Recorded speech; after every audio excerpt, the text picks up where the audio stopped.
Hi, Kellen Rouse here. It's been a little while since I did a video, about 4 months. The last video that I did was discussing ego state therapy, which I did proceed with over the past few months. And now we are at another turning point in my therapy. So just a little recap, I have been doing EMDR for almost a year and a half now. So since summer before last, I think June, July, something like that. And actually my therapist printed out all of the sessions that I've had here, and I have had 14 reprocessing sessions. 14. Okay. That's a lot. The sessions with this particular therapist are an hour and a half, so you're looking at roughly 21 hours of EMDR just to handle my trigger or my target memories that trigger me. My target memories. It's important, again, for you to understand that my trauma happened by and large by the time I was 18, 19 years old, and I didn't really continue to experience traumatic things. And a lot of that is because I refused to put up with that stuff as an adult, and I never allowed people around me who would abuse me. And I'm really happy that I had the strength and presence of mind to do that. And part of that was that I became a mom when I was 18 and I was protecting my daughter. So in a way that actually helped me quite a bit as well.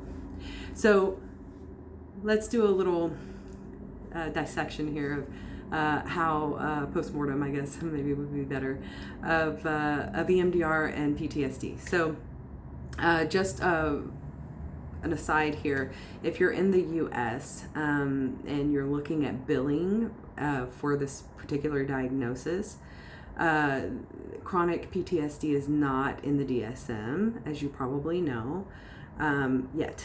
It will be, I'm sure, but it's not yet. And so the only thing that the DSM identifies is chronic and acute PTSD, which to me doesn't make any sense. And the reason this came up is because my actual diagnosis is, I don't know if you can see this, maybe, I don't know, you can see like, okay, it says F4312, I think, PTSD, chronic. You can also see my ACE score and dissociation score if you care about that kind of thing. So I think this is reversed because we're filming, but whatever. Okay, so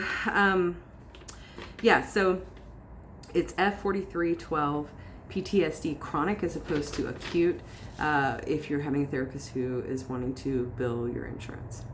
Okay, so what symptoms did I deal with? There are a lot, and I'm not going to remember all of them off the top of my head, but I'm going to address the ones that were most pressing for me and that caused me the most problem. One of them is just sleep in general is an issue, major issue, has been an issue since I was probably, I don't know, 10, 9, less than that. The first dream I remember was when I was 4 and it was a nightmare. So how does that present itself? I have trouble falling asleep, trouble staying asleep, and I wake up a million times a night because of being a light sleeper and also because of nightmares and anxiety dreams or some combination of the both. For me, an anxiety dream usually manifests itself as like there's this really important thing that has to happen that's going to prevent some other bad thing from happening, and I'm the only one who can do it. I'm the only one who can make it happen, but somehow I'm being prevented from doing it. That shows up in all kinds of different ways in my dreams, but that's the general idea behind those dreams. A nightmare is when that goes further and something really bad actually does happen. I guess that's the best way for me to describe it. Someone dies, someone is maimed, something horrible happens. Usually not to me, usually to people who I love and care for or who I'm responsible for. So, I guess I should say that for about 5 years, I took 2 milligrams of Klonopin a night to help this so that I could sleep. I decided that I wanted to come off the Klonopin and, under the supervision of my psychiatrist, I weaned off of it over the summer. And so now I'm going solo here with sleeping. It can take up to a year or more for someone who has taken Klonopin for a long period of time. Klonopin being clonazepam, by the way, that's just the brand name for clonazepam. Someone who's taken Klonopin for a long time, for the brain to kind of reset itself and get used to not having the Klonopin and having to rely on the Klonopin. So I don't know that my brain is fully healed yet, and I'm going to give this another 6 to 9 months, I would say, before I seek out sleeping pills or something like that. I'm falling asleep more easily. I'm still having anxiety dreams, but they're not as bad. For the most part, I'm not as anxious. I'm not waking up as many times. But I use a Fitbit to track my sleep, and I've been doing that since August, I think. And it shows that I often experience more REM than most people my age do. Most women my age do. But anyways, so I'm falling asleep better. The dreams aren't as bad. I'm not waking up as many times during the night. And for the most part, I'm sleeping through the night, but I have a hard time sleeping for more than about 7 hours. And I know that I really need more like 8 hours, 9 hours of sleep to feel good. I'm not getting as much deep sleep as I need. So the sleep has not resolved completely. It's better. Another thing that used to happen with my sleep is anytime anyone woke me up, I would startle.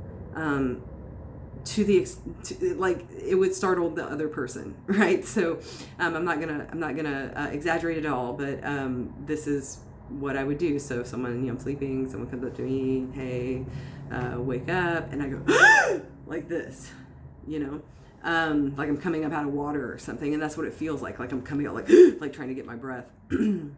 That has completely stopped, which is huge. This has been going on since I was a teenager.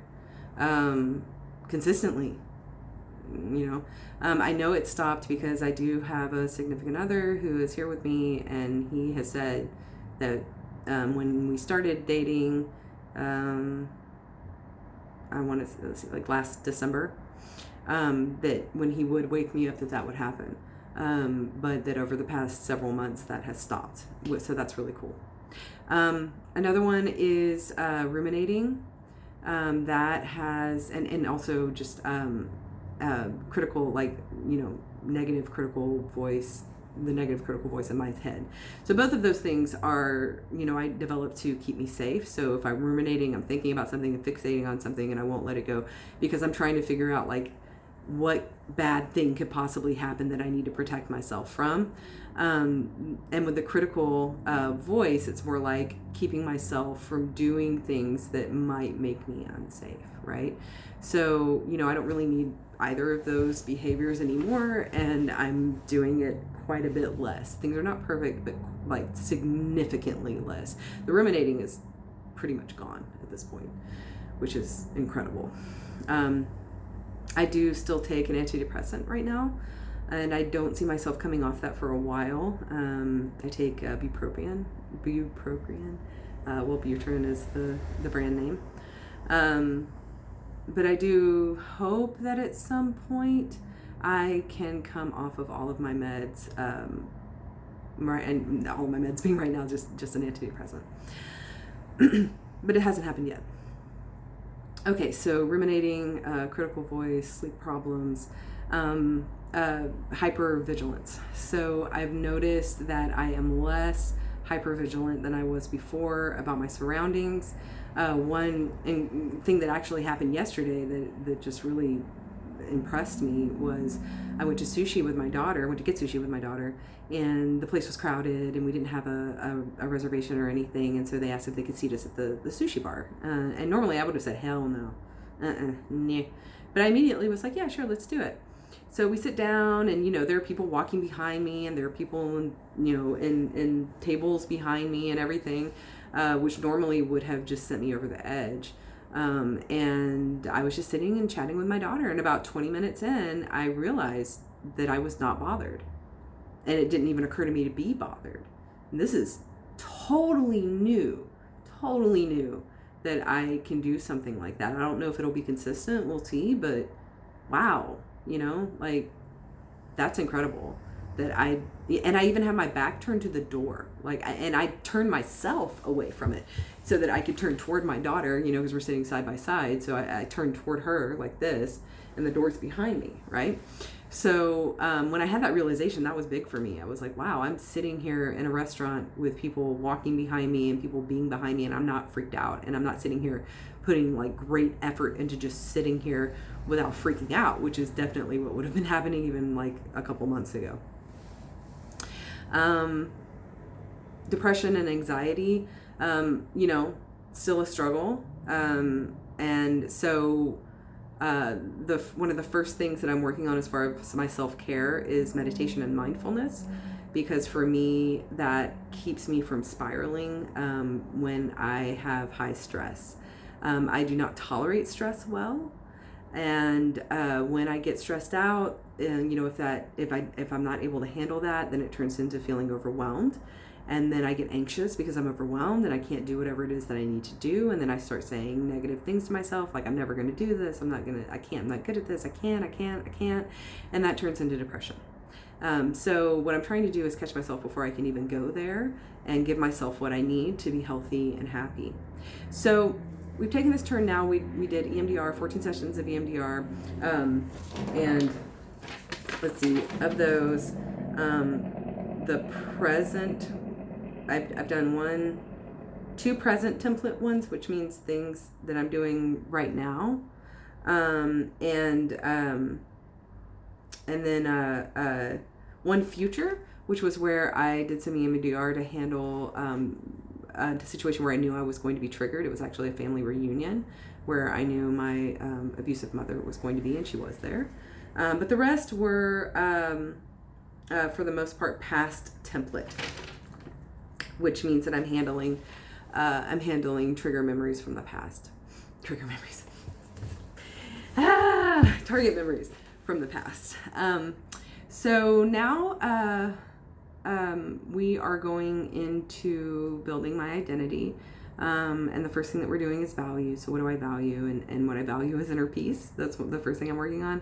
And the times that I feel the most peace is when I'm practicing mindfulness and meditation. And so that's what I'm working on now. I will make some more videos, but we are kind of coming to the end of this, to be honest. I think. Maybe I'm wrong. I don't know. I thought I was coming to the end of it months ago. And so I'll try to keep you guys posted and do this a little more frequently. I always say that and then I don't, but I'll try to do it more often than every 4 months, and give you an update about how this identity building is going, and kind of the things that we're doing to help me build my identity as a whole person who can do more than just survive, who can thrive, and who, has been able to process trauma in a very, very useful and meaningful way.